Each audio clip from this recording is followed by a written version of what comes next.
Yo les potes, tout le monde, c'est Isma, j'espère que vous allez bien. On se retrouve aujourd'hui pour une nouvelle vidéo. Les gars, dans cette vidéo, on va parler du tirage de la Coupe de France parce qu'on a gagné au Red Star sur le fil au tir au but contre le Red Star. Je vais vous expliquer ça pendant la vidéo. Un petit point transfert, la vidéo sera pas très longue parce qu'il n'y a pas grand chose à dire cette semaine, c'est pas passé grand chose. Et voilà, c'est parti. On va commencer par parler de Lyon Red Star qui s'est passé jeudi, je veux dire. Il y a eu un bon match, on va dire, de la part des Red Stars, pas trop de Lyon. On a quand même fait une bonne première mi-temps. D'abord, un but de Lucas Paqueta sur un bon petit but. Et Lucas Paqueta qui était positionné en dessous du numéro 9, donc environ un numéro 10. Il avait le numéro 9 dans le dos, c'est déjà bien. Il a fait un très bon match, Lucas Paqueta, c'est sûrement l'homme du match et celui qui a été le mieux du côté de l'Olympique Lyonnais. Et ensuite, à la 45e minute, Memphis Depay a mis le but. Mais ensuite, deuxième mi-temps, il y a 2-0 déjà pour Lyon à la mi-temps. Ensuite, deuxième mi-temps, réduction de l'écart des mecs du Red Star, qui est une équipe de nationale, le Red Star. Et ensuite, un coup franc magnifique d'un mec du Red Star qui l'envoie dans la lucarne. Julian Pollersbeck n'a pas pu faire grand-chose sur ce coup franc. Et du coup, il y a eu 2-2. Le match est fini comme ça, on a été frustrés. Pas de prolongation directement, tir au but. Et Lyon a gagné le tir au but 5-4 parce qu'un mec du Red Star a loupé, buté sur Julian Pollersbeck qui a fait quand même un bon petit match et qui a arrêté les 2-3 frappes qu'il a pris et le tir au but qui a donné la victoire à Lyon. Du coup, on accède en quart de finale de la Ligue Europa, de la Coupe de France. Ça manque la Ligue Europa et la Ligue des Champions à Lyon en ce moment. Du coup, on est tombé en Coupe de France et comme par hasard, on tire. Bon, c'est pas le PSG, mais c'est Monaco. Monaco qui est en ce moment meilleur que le PSG, on va pas se mentir.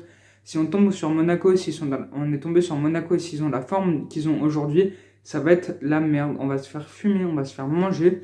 On n'ira pas en demi-finale de la Coupe de France, ce qui est quand même bête parce que c'est quand même un des objectifs cette saison, faire une bonne performance en Coupe de France. Mais si on s'arrête en quart de finale, ce sera une mauvaise performance. Mais c'est quand même pas pire que ce que Marseille a fait, qui a été éliminé par Canet-en-Roussillon qui tombe contre Toulouse. Non, ça c'est la deuxième équipe de National 2 qui tombe contre Toulouse. Et du coup, on a eu le tirage le moins facile, comme il n'y a plus Lille, il reste que Monaco et Paris, un tirage difficile. On a eu le tirage le plus difficile. La rencontre sera à suivre fin avril. Je pense qu'elle sera sur France 2 ou France 3. Rien n'est validé, je vous le dirai quand ça sera validé. Pour l'instant, on ne sait pas trop. Et voilà pour la Coupe de France. On va vite faire un petit point transfert avant de parler de la rencontre OL Angers qui se déroule ce soir à 21h. Alors, c'est Aïssa Mandji, on en avait parlé l'été dernier dans les plusieurs pistes. Le Algérien du Betis Séville qui a 29 ans. Et encore sur les tablettes de l'Olympique Lyonnais. Pourquoi pas? Parce que, en gros, je vous explique. Joachim Andersen qui est prêté du côté de Fulham je pense pas qu'il va revenir et Lyon ne veut pas qu'il revienne. On pourra toucher un gros chèque par contre parce qu'il a annoncé du côté soit de Aston Villa qui font une option d'achat qui l'active, soit du côté de Tottenham, soit du côté de Manchester United, le business. Je pense qu'on va faire une bonne plus-value sur ce joueur, enfin une plus-value peut-être pas non plus parce qu'on l'a acheté quand même 25 millions d'euros. Pourquoi pas le revendre 15-20, ce qui serait quand même pas mal parce qu'un club anglais ça augmente souvent le tarif. Et voilà de ce côté-là. Du coup, si un défenseur part, il y aura un autre qui va revenir, sachant que Jamel Benlamri pourrait aussi partir parce qu'il est frustré de son temps de jeu. Il n'a aucun temps de jeu.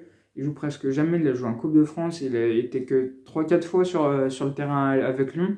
C'est quand même très peu, même s'il a fait une prestation solide pour sa première fois à Lyon contre Lille. Il y a eu un carton rouge. Du coup, il est rentré. Il y a eu 1-1. Et on était en mode attaque-défense. Et du coup, voilà, donc Jamel Benlamri pourrait partir.